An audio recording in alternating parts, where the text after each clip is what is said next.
the real reason your business isn't profitable. It's kind of heavy. Not the fake reason your business is impossible or isn't profitable, the real reason. And it's such a great question, Nona.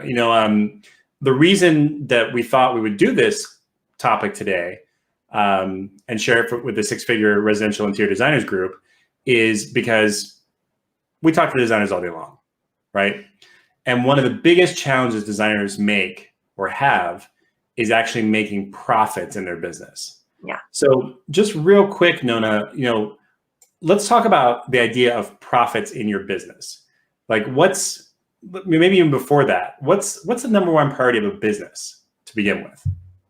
So the number one priority is it's a business, which means to make profit. When it comes to the industry, there's so much. One, there's so much when it comes to interior design, but two, there's so much comes to or involved in having a business in interior design. And there's, you have to focus on your branding. You have to focus on your back end.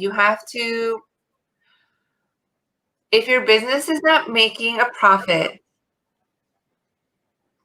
it's not a business. And we'll dive into that. But that is why it's a number one priority. Because once you're making a profit, then yes, then look at your back end, look at your branding if one must. Look at these different pieces. But number one, make some money. It's a business. It is a business. Yeah, and one of the problems I see with designers I talk to is that maybe they've actually started to grow as a business. Maybe they're past just being a one-person band, a one-woman band, a one-man band, and they've got assistants, maybe a couple of assistants, maybe they have an accountant now. And what happens is now they're running a business, right? Mm-hmm. And for me, when I know when I'm running a business, when there's other people involved, that's when all of a sudden I'm like, oh, this is a business. But then I have to go back to think again, what is the purpose of this business? And I know we sound coldly materialistic or capitalistic when we say that the purpose of the business is to make profits, but that's literally the definition. That's literally the definition of a business versus a job. So what happens though, what we see so many times, the problem is that designers, when it starts to become a business, is they stop paying themselves. Yes. That's the first person who doesn't get paid is themselves. And so, Nona, why is that such a huge violation of what we just discussed? Well, you just touched on it, because when you're not getting paid, you can have as many assistants, you can have everything going on in the background. When you're not getting paid, you've created a job for yourself. So your business stops being the vehicle of freedom, the vehicle of what fills your bank account, what fills your cup, right? As a designer, the creativity, the relationships. If you're not getting paid, if you're not paying yourself, then it becomes the question of what's the point? And then it just becomes a job. Then other people, and then this is a totally different Facebook Live, but that's when you start to have, design assistants who are doing what you actually like to do. This is what you want to do. And you're stuck doing paperwork or doing all the other stuff that's required in a business, but you're not getting paid or even enough to actually do it. Yeah, and it's such a great, it's such a big problem, and it's such a perfect example, is that what happens is that so many times the business owner, all of a sudden, they're the one doing all the scut work. They're doing all the stuff that they either haven't figured out how to hire people to do or whatever it might be. Like hiring a design assistant for most designers, that's really easy. They're like, here's this work, now you do it. They know what the work is, they know what the scope of work is, but so often they have trouble when it comes to building a team of people to support them, whether it's an accountant, somebody who's going to help with taxes, paperwork, all the different things like running the office, whatever it might be. Those tasks are really what makes a business versus what makes just a job. Nona, why do you think so many designers, when they start their own business, they think that they're just going to create a job for themselves and have that be the end of the day? Well, actually, some designers, yeah, so I'm sure some designers are like, I'm going to create a job. And because there's that sense of security, like we're just taught that a job, a job, it's, something that you don't like, but you do. And I have yet to meet a good many of designers to say, oh yeah, I got into interior design in order to be a business owner. Right? It's actually, they got into design because they're creatives, because they see space as a special way. They want to impact lives on a variety of levels. In order to do that, they had to create a business. But then they still have the mentality of, well, then it's just a job. And certain things have to get done. And since I didn't really have a business, but I guess I have to do this, and I'll do all the things that I don't want to do. Whereas it's just the whole framework needs to be shifted. And that's where being profitable comes in. Because with a job, maybe you have a lot of work. You're doing a lot of work.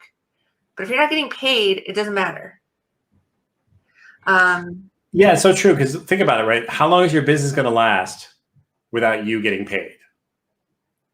How long? I mean, how long should it last? It probably shouldn't last more than another week. If you're basically either putting money into the business or whatever it might be, you've got a big problem. You got the biggest problem out there besides having no business, and you're about to have no business. So this should be like a flashing red light, like rear. I know it's really annoying, but you're going to say no. Well, and that's where the neglect comes in. That if you aren't paying attention to your profits, then it gets neglected. And other pieces of your business might be in place, and that's great. But because the profits have been neglected, it's a ticking clock. Like, how long is it going to last? And maybe, there's some designers who've been doing this for years, for decades, and but their love of the craft is just sapped because they're not getting paid. Right. And but the good thing is, right, it's not necessary. Yeah. Well, the thing is too, is just to piggyback on what you're saying, your business, if you're not making money, if you're not making profits, you're either going to go out of business quickly or you're going to die the death of 1,000 cuts. Where just each year you just sink deeper and deeper and deeper into the red until eventually you just give up because the mountain is too high to climb. You're too deep in the valley, whatever metaphor you want to pull out here, but you can't survive. You can't pull yourself out of the debt or whatever it is that you found yourself in. And either way is no good, right? Yeah. In fact, probably it's better to go out of business quickly than to do that death of 1,000 cuts where like over 10 years, you just lose everything you have. And for us, we don't talk to people a lot of times until it's been 8 of those 10 years or like 9 of those 10 years. And they're like at the end of the road.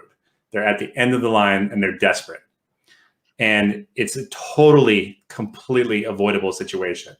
So let's talk about a little bit about that, Nona. Like, what do you do, to fix this problem where you're not making, your money? Because designers don't retire.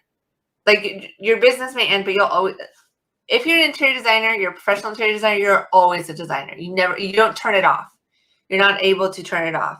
So that's where having the business be the vehicle so that you are supported and that you can continue and you love it and you're working with the right kinds of clients and you go on vacation and you get all of this, like all of it's possible. And the number one way, spoiler alert, your marketing. That's how you fix it. We wouldn't say it if it wasn't true. No, but tell us, why is it the marketing? Because a lot of times we think about like, well, there's so many other things it could be. Like I'm spending too much money to fulfill my service, or I have expensive tastes, champagne tastes on a, Miller Lite budget. But basically, what are the things that you think about when you think about how marketing affects your bottom line like that? Absolutely. So, because there's a scenario where designers have a lot of work, but they're not making any money. What happens there with marketing is you start working with better clients with bigger budgets.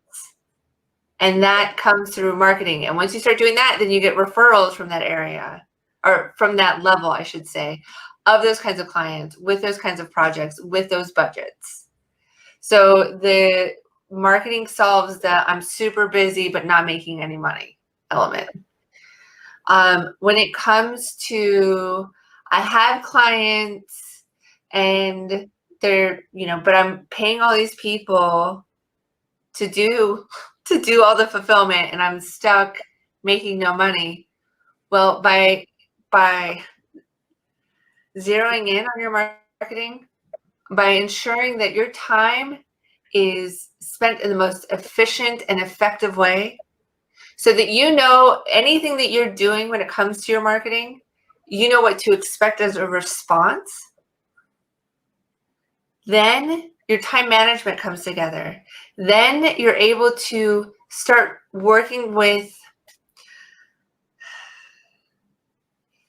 you work with the clients you want, and you're able to delegate, and you're able to bring in more money, if you will, for projects, and start paying yourself. So you get off that hamster wheel of, oh, I'm just moving, I'm just doing, eventually it's going to catch up, I know it's going to. You take a step off, you zero in on your marketing. There you go. There's one of the most famous direct marketing campaigns, mail campaigns of all time. The headline is world famous. I'll share it with you now. And it's that most people are too busy earning a living to make any money. And it's, for us as marketers, it's just so crystal clear when you talk to people, because we talk to designers and they're saying, I just am super busy. I mean, right now is probably the greatest time in the history of the universe to be a designer. There may never be a better time. Coming out of a global pandemic where everybody was stuck at home, oh my gosh, like it can be raining clients and raining money right now. But what happens is that, like, if you haven't mastered your marketing, if you don't have systems for how you get clients, not just get clients, but get the right clients, then what happens is you're just kind of pulling fruit randomly off a tree, trying to make a fruit salad as quickly as possible and eat it, right? The challenge is that you haven't really taken the time to sit down and think, okay, how am I going to get the life that I want? How am I going to get the business that really makes me happy and really fulfills me? And that, again, it all starts with your marketing. Your marketing is basically how you tell the marketplace, your prospective clients, what kind of business you do, right?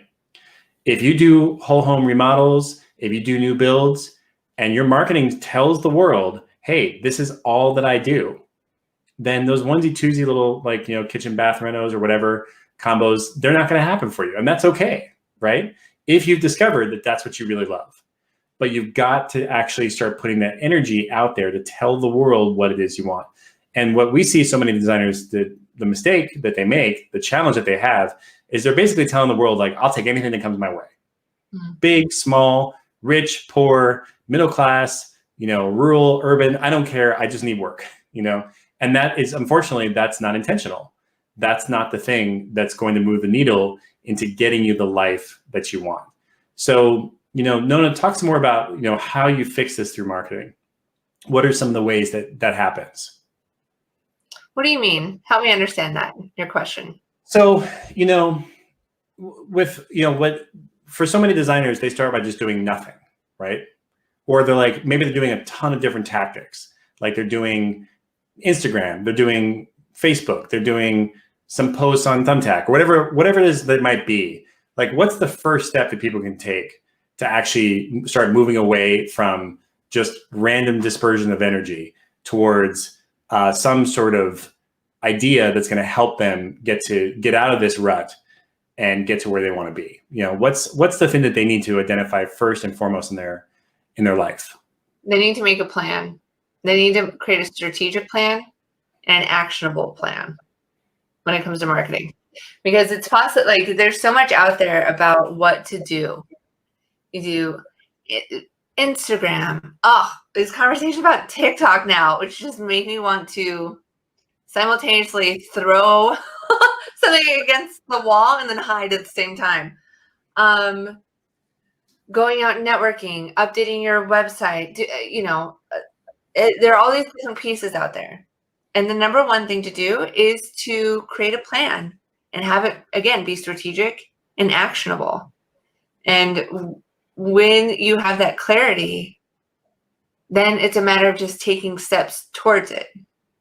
And with each step, you make so much progress when it's strategic and when it's actionable. Yeah. And if you get lost when we talk about this, or just like, that's really boring, I don't get it. Think about it this way, right? If I'm not a designer, so if I'm going to design a room, here's what's going to happen. I'm going to show up into a room and be like, okay, I'm going to buy this couch. I'm going to buy this chest of drawers. I'm going to buy this sofa. I'm going to buy I'm going to basically take random actions, and you do not want to count on what the result is going to look like. It's not going to be designed. It's really, really simple. It might look okay. It might look horrible. I don't even have the skills to judge. Right. I can't tell you why or why not. I can look at a room and tell you this is beautiful, but I can't tell you why. That's what you know how to do, right? And so think about it the same way. How can you succeed in your business? How can you have this vision for a business until you have a strategy? Until, first of all, you even have a picture of what it is you want to accomplish. Just like when you're designing a room, don't be like me and just start buying random furniture. Don't do it. Come up with a strategy. What is the overall vision for the room going to be, right? When you have that vision for the room, then you can start selecting the pieces that need to go into that room to fulfill your vision and make it work. But the random action, it just doesn't work. What you get is a house that looks terrible. And I should know because I've lived in it before. Random. You don't know why it works. You don't know how it works. And you can't rely on it. Yeah, you just kind of take it as to bring people together. You can't rely on it to do anything. Yeah. So listen, I mean, look, technically people can come over to my randomly designed house and they can sit down or they can eat a pizza. But fundamentally, I'm not going to wow anybody. I'm not going to change anybody's life with my design. Let me just tell you that. What we can do is change your life by helping you develop this strategy that you're going to use to build the business of your dreams, to build a practice where you get up in the morning, you cannot wait to go to work, whether that's, in your big firm or your, one man band or one woman band shop where you just love it. Either way, whatever size company you want to build, you need to have that kind of strategy and that kind of intention. And it all starts with your marketing strategy, which is who do you want to be a hero to, right? So Nona, if people want to connect with us and have me design their house or design their next apartment, what should we do, right? No, I'm just kidding. Do not let me do that. No matter what I tell you, don't let me do it. Yes, no. But you make an excellent point. Just like clients feel overwhelmed during the consultation, they'll say, I don't know my budget, but also I don't know what to do. Or, the idea of selection is too much. It's the same feeling when it comes to marketing. And when it comes to business as an interior designer, and it's a specific area. So if you're watching this and you feel overwhelmed, you know that you want to be profitable. You know that you should be paying yourself. You know that it's possible. You just aren't sure what to do. Then go to breakthroughcall.us. Grail and I set time aside on each of our calendars for the next 3 business days. And we leave it open. You'll go here. We have some questions. Select a date and a time. And let's meet. We ask questions because we have clients we work with. So if we're gonna meet with you for an hour, we want to have as much information as possible to help you get closer to where you want to be. And that's the best way to do it. So breakthroughcall.us. It is complimentary. This is what we do. And again, we know that as an interior designer, if your business doesn't work, if you end up if you're teetering, or even if you're just starting your business, if it stops working, you're still going to be an interior designer. So you might as well have a business that works for you instead of you working for it. Absolutely. And it gives you an opportunity too. If you have strong visions about what you want to create and what you want to accomplish in the world, you need to have your own shop. You need to be the person in charge who has the creative vision, the strategic vision for your firm. That's what's going to give you the greatest creative freedom and the greatest control. And our job is just to make sure you get paid really well for it too. And we love our job. It's so much fun. And it's so much better than the alternative, which is struggling and suffering by yourself when it's just totally, totally unnecessary. So book that call with us. It's free. We will come up with a strategy with you on that call that you can take and implement. It's a great deal. So hook us up, come visit. Until then, remember, you have a greater purpose. What is easy for you when it comes to design, it's not easy for others. So it shouldn't be for free, and it shouldn't be at a discount. And you don't have to be, the idea of a starving artist, it's not necessary. So 19th century. So it just doesn't, this is the whatever it is, the 21st century. Come on, that's 200 years ago. We're done with that. So it's about taking care of your family, going on vacation, taking care of yourself, taking care of your body, taking care of your mind, taking care of your spirit, being a creative being, and also being able to enjoy and not, have to eat canned food every night. It's just not, there's no way to live. And that's not going to feed your art. That's not going to feed your soul. It's not going to feed your spirit. So book that call, solve this problem, and don't waste any more time worrying about it. Absolutely. Yep. Until we talk, take care. G, always a pleasure. Nona, pleasure's all mine, as always. Bye, everybody. Bye. Great to see you. We'll see you again soon.